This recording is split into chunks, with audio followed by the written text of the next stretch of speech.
Everybody, I've got the dubious honor of kicking off the chicken club. I never thought I would say that many years ago, but there we are. My interest in chickens usually comes with a strong curry sauce, and that was and sort of changed about, I guess, about 5 or 6 years ago when we started to collaborate with a group of scientists in China, Chinese Agriculture University, who actually didn't really have too much of an issue with colistin resistance back then. So this was in about 2013, 2014, but they had a huge problem with carbapenem resistance going throughout Chinese flocks, and particularly through a mechanism called new daily metallobutyllactamases. And I discovered the gene and named the gene in about 2010. And so I sort of became infamous and notorious for NDM, as the abbreviation is. And so that's kind of where this group kind of contacted me. And so since then, we've sort of been working very closely together, and that group has become really close collaborators and actually very good friends of mine. And so that's sort of how this is all unfolded. And in fact, the logo, the emblem there in the right bottom hand corner is I'm an honorary professor of China Agriculture University. I'm also director of Barnard's, which is a Gates-funded program looking at neonatal sepsis. And those things sound very strange, and how on earth do you link chickens with neonatal sepsis?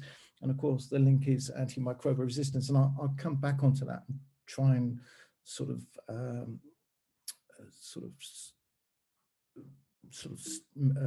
circle the right. Okay, I'm going to have to do it this way. So essentially, when we look at antimicrobial resistance, often it's not, we can become really quite myopic in the way in which we look at these things, particularly from the West. And this is really always a bit of a struggle for us in the so-called Western world, or in the developed world, or high-income countries, because often it's not, when you go and work in Africa or South Asia or Central America, South America, you suddenly become acutely aware that there are lots of different circumstances that add to antimicrobial resistance, and indeed the spread of bacteria throughout communities.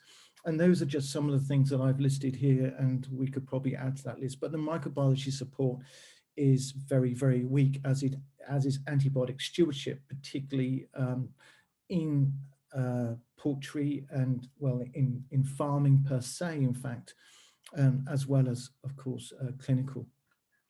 And so, whoops, I'm going to have to remember to do this. So when we look at antimicrobial resistance, we often kind of become myopic in the way in which we look at this.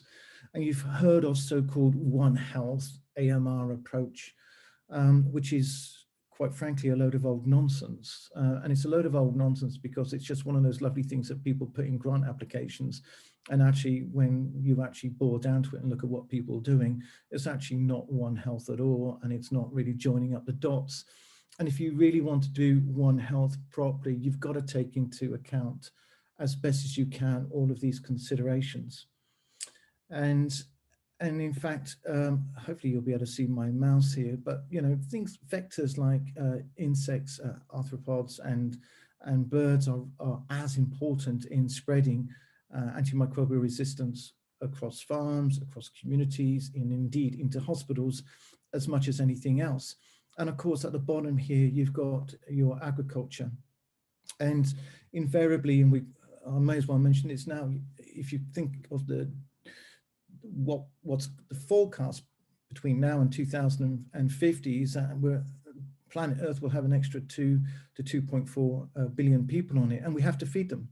And invariably, in Southeast Asia, in particular, that's a middle-class group of people who will want meat, and because of energy or pound of meat per energy, or kilo of meat per energy put in, also because of faith-based reasons, pork looks like it will not necessarily increase. And also, you've got to take into account as well the fact that China's been massively hit by African swine flu in the last year and a half, and wiped out about 85% of its of its pig production. And so often it's not, people rely on chicken, or at least chicken and fish.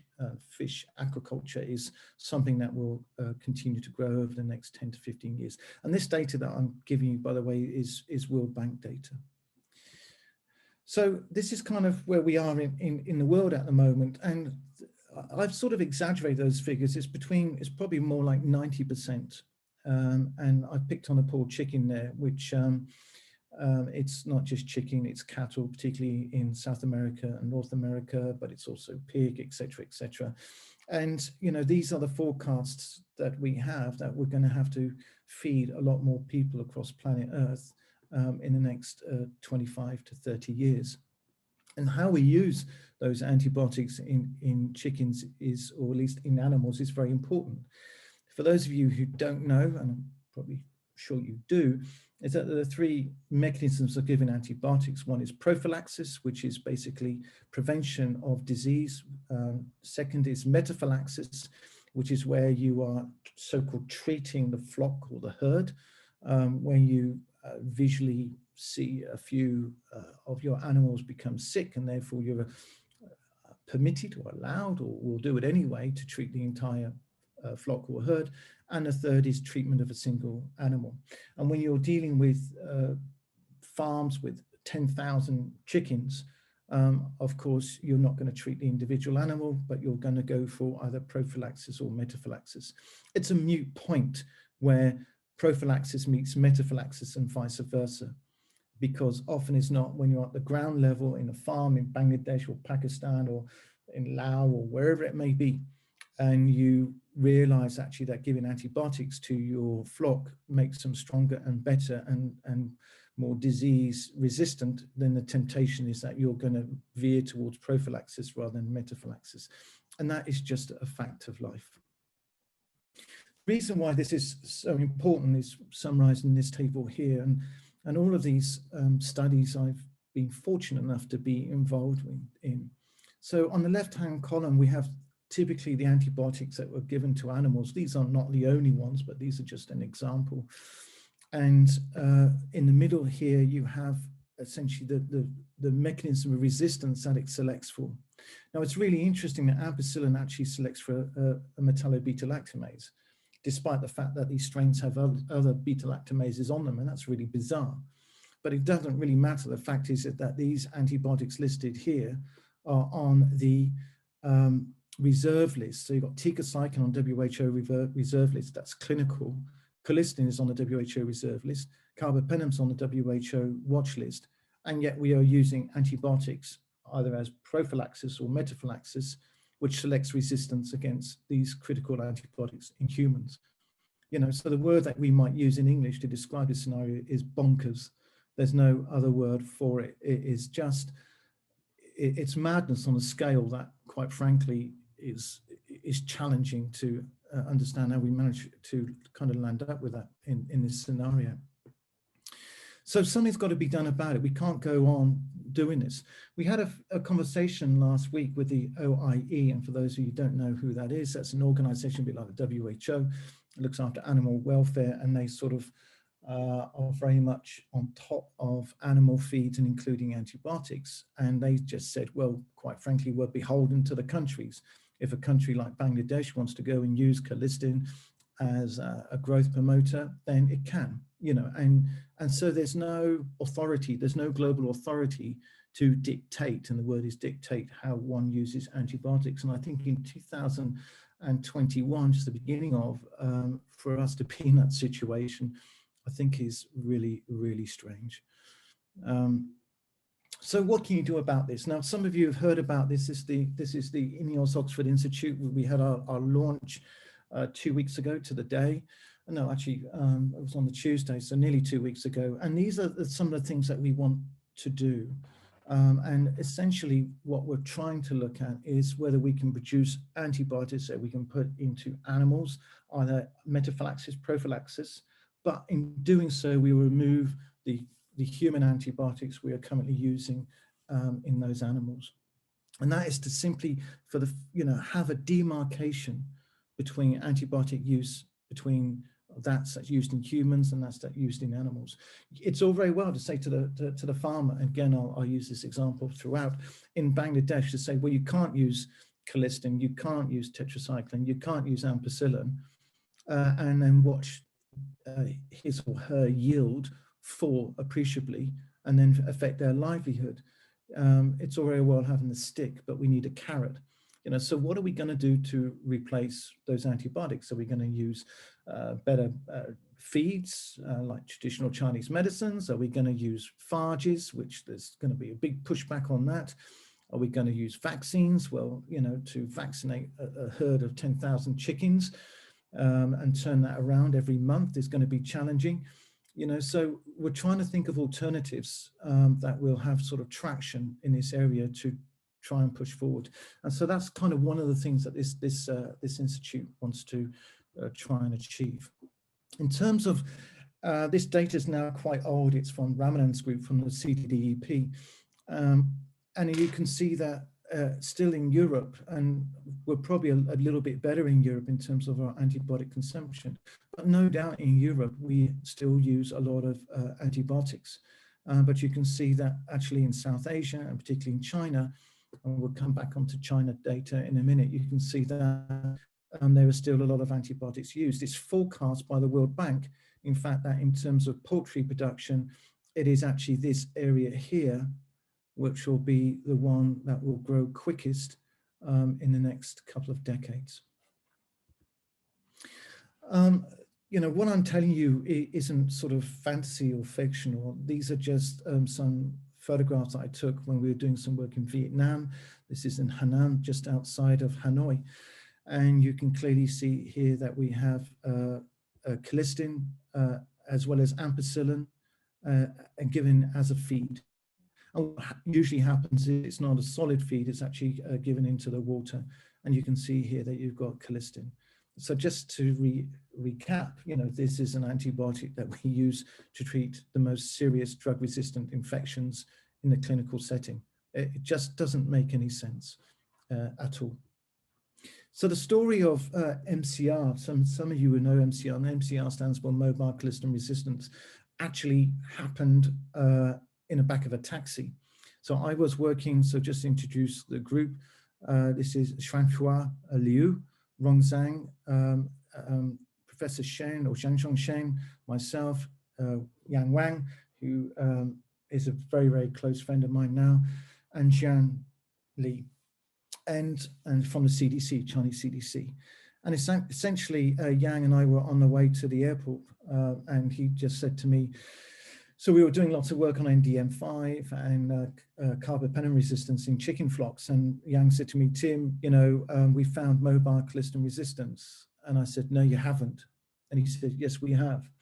And I said, no, you haven't, Yang, because people have been looking for that for years and years. And so the conversation went on, and I thought he was mad. And he showed me a manuscript that they sent to Lancet, and it wasn't, the data wasn't strong enough to support the study. And so we had a conversation. I canceled my flight to Australia where I was going, and I stayed for a little bit longer in Australia, and we designed better studies to support that. And then most of you will know this publication, which was the first of two publications, that we followed this up with an epidemiological study. But the interesting thing, it was actually Xuanhua's group who found it, because she looked at E. coli and looked at incremental increases in colistin resistance. That didn't make any sense. And then what happened was she was able to transfer that on a plasmid, and hence the mobile colistin resistance. If you were just using genomics to try and look at this, you wouldn't have found it. And so that kind of gives a big thumbs up to phenotypic analysis as well as genomic analysis. So it's a simple observation that actually discovered this. We then follow that up with all sorts of studies that were published in various journals. And this is perhaps one of the most interesting one, is where we actually try to go into farms and look at the connection, not just with MCR, but also with NDM5. And it's interesting that when we sent this article to Nature Microbiology, they actually didn't want to publish it. And so we wrote back and said, well, are you mad? And they landed up actually, giving us the the cover for it, which is kind of cool. But the most important thing about this study is that we were able to not definitively prove, okay, so that's the caveat in this, but because we did ST typing. We didn't do SNP typing, which I'm sure Julian would be very keen to follow up on. But we kind of just looked at ST typing, and also we did pulse field gel electrophoresis as well, I think. And we showed basically that the same strain can go from the flies to the dog feces, to the chicken, to the farmer, and also to birds such as sparrows, etc. And some of these distances that we proved were nearly 150 kilometers. And so when you it was sort of a caption, if you like, or perhaps on One Health. It wasn't, because we should have and could have done a lot better things, but nonetheless, it was an improvement on what had been published before. Perhaps the most interesting thing was that when we started to look at both NDM as markers, NDM5, but also 1 and 7 as well, but also MCR, we compared essentially the phenotype to the whole DNA isolating from the sequence, or the genotype, or what we would call, if you like, the phantom sort of microbiome, if you like, or the phantom resistome, I think we ended up calling it. And so the top ones are NDM, the bottom ones are MCR. And you can see it's very interesting that in the hatcheries, you've got MCR present, but there's no NDM5. And then when you actually the chicks then go out to the commercial farms to be raised, you can see that NDM then becomes an issue. And it continues to become an issue until slaughter and then into the supermarkets.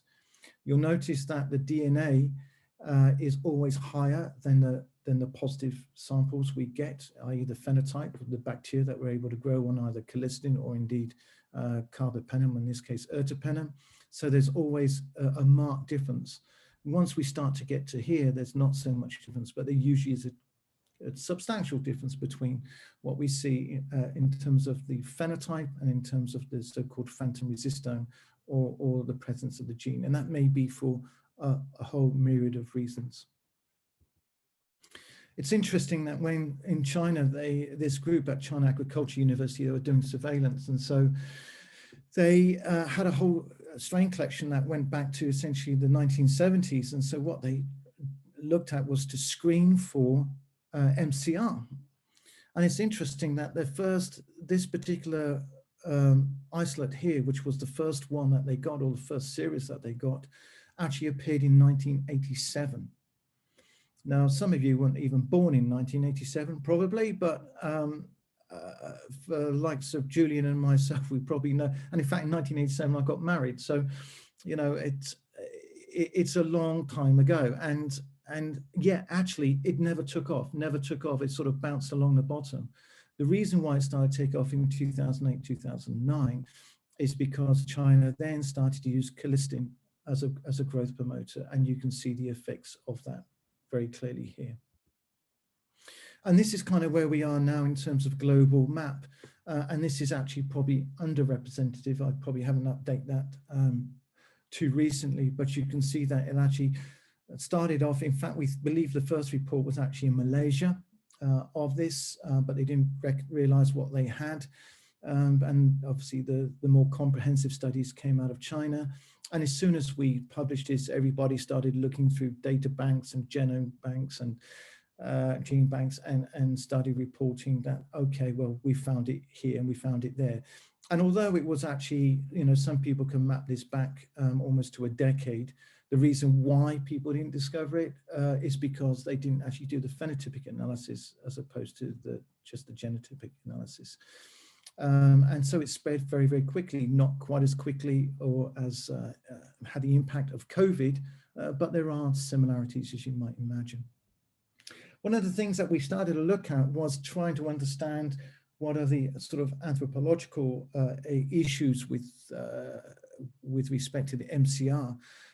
And if you were just to do a normal fecal screen of your population, you would find about, I don't know, 2-3% of your population having colistin resistance mediated by MCR. But if you start to do an enrichment of that, you would find, in fact, that the percentages go up about 1 log. And so was really interesting and actually very important, because we realized then actually the carriage of that in the normal population in China was very high. We've done similar studies in Vietnam, Thailand, and Laos, and indeed in Pakistan as well, to confirm this sort of difference between straightforward screening and enrichment. One of the things that we started to look at was, or the risk factors for this, was actually production of freshwater aquaculture. And we think that this is not a direct cause, but actually sort of a secondary cause, because when you use Colistin is not just used in poultry in terms of chicken, but also ducks and also geese as well. And there's a spill off, if you like, into the ponds and into the freshwater fish farms and also shrimps. And so you have this sort of very close connection between what you actually give antibiotics in farms to actually the cross-contamination within wet water farming. And also precipitation was also a risk factor as well, as you might imagine, because obviously when it rains very heavily, you get wash off from the farming area into the surrounding area, and the whole thing becomes contaminated. And so these were sort of the risk factors. The good news is, the one thing I should say is that, and this is probably the good news, is that when we did this study, because we were interested in if you've got a protein, an enzyme that actually confers an alteration in the outer membrane and probably changes the topology of the outer membrane, it's likely to have a fitness cost. And in fact, that's what we found. And I'll just show you this very quickly, is that when we put MCR into a normal vector that is not expressed, the cells look perfectly functional and normal. And as soon as we overexpress MCR, you can see that the cells start to lose their integrity, their structural integrity, and start to become quite leaky. In terms of green-red, which is live dead staining, you can see that when we induce MCR here, you get a lot more red cells.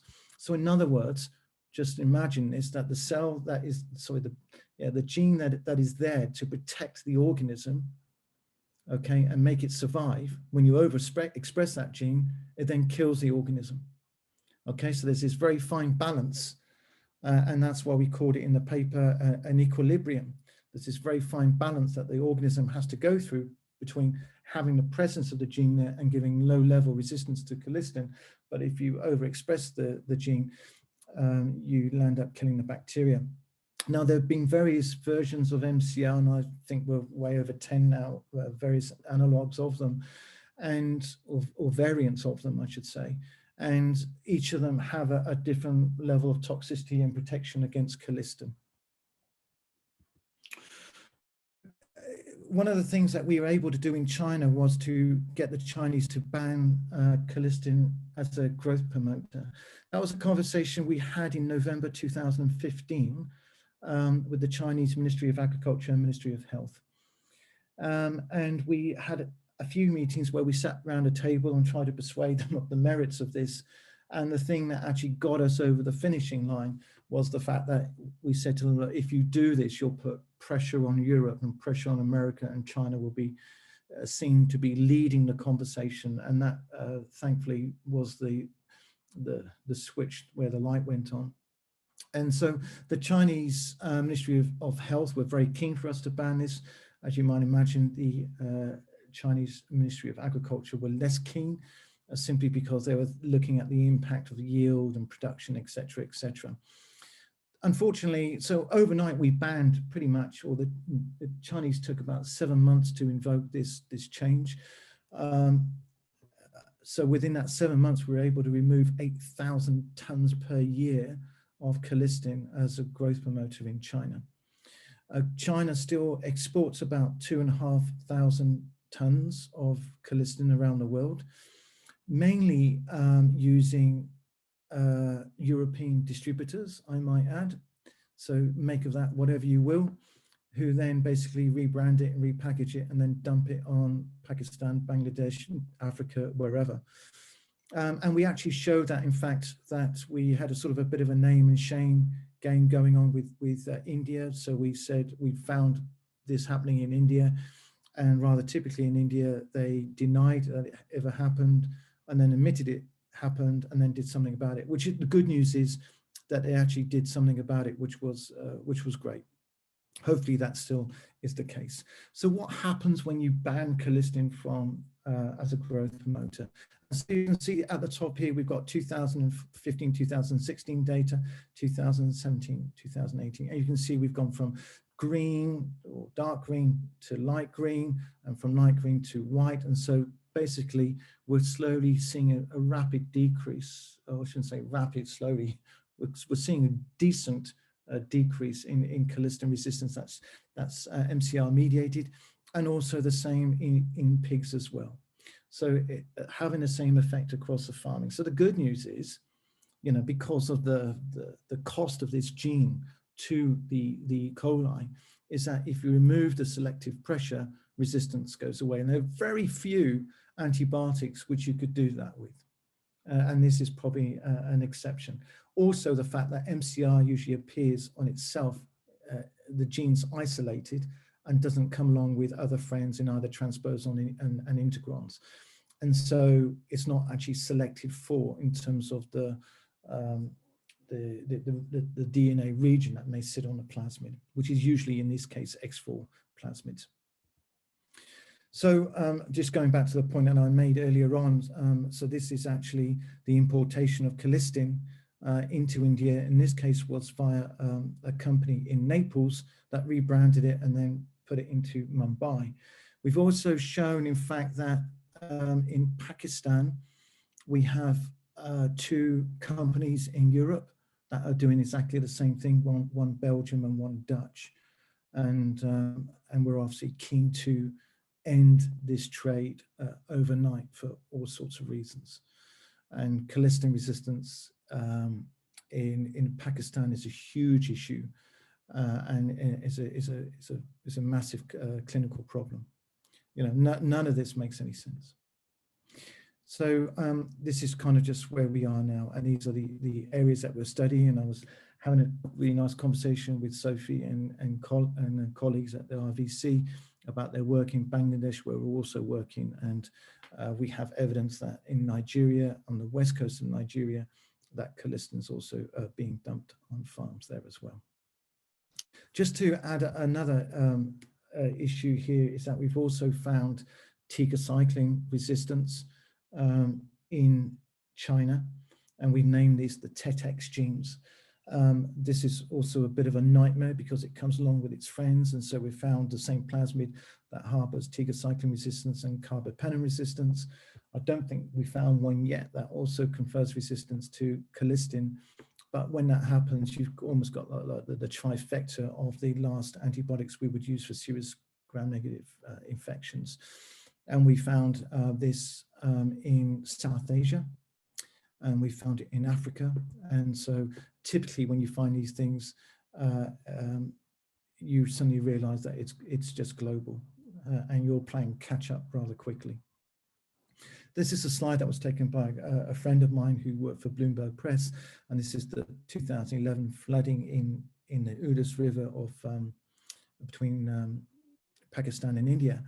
And you can, I think it just beautifully illustrates, or maybe not beautifully, maybe tragically illustrates the fact that when you get flooding like this, you have mixing of fecal material, both human but also animal, including chicken and pig and so on, and you just get massive contamination of potable water, and so the whole area becomes contaminated with MDR bacteria. And so trying to tackle these things, sanitation has to be top of our agenda. So I just kind of want to just kind of go through a little bit of clinical, because I want to join all of this up, realizing I probably should finish in about 5 or 10 minutes. So as I said, you know, this is Barnard's, and these are the countries where we work on neonatal sepsis. And I just really wanted to show you this, to show you that we weren't sort of mucking around, because we enrolled 36,000 infants and we did a whole load of genome analysis, et cetera, which I'm pleased to say that the paper was accepted for publication just over a week ago. But the reason why I want to show you this, and please forgive the spelling of gentamicin as a cardinal sin there, but the reason I wanted to show you this is that those boxes that are highlighted are boxes that are represent antibiotics that are advocated for the treatment of neonatal sepsis.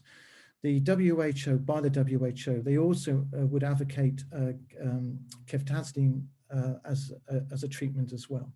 But you can see the very fact we're using ampicillin or amoxicillin, call whatever you, however you want to, and they're very, very similar, to use as a growth promoter on farms around the world. And you can see that in neonatal sepsis, over 90%, okay, of the gram-negative bacteria that we have causing neonatal sepsis are resistant to ampicillin. Again, that just advocates that that's a bit of a crazy world that we're living in. And this is the hospital, one of the hospitals we work in Nigeria, and the Murtala Muhammad State Hospital. And this sort of just kind of gives you some of the conditions where we work, where the mothers give birth. They have 1 hour in the labor ward, and then they have to leave. So the turnover is very, very quick.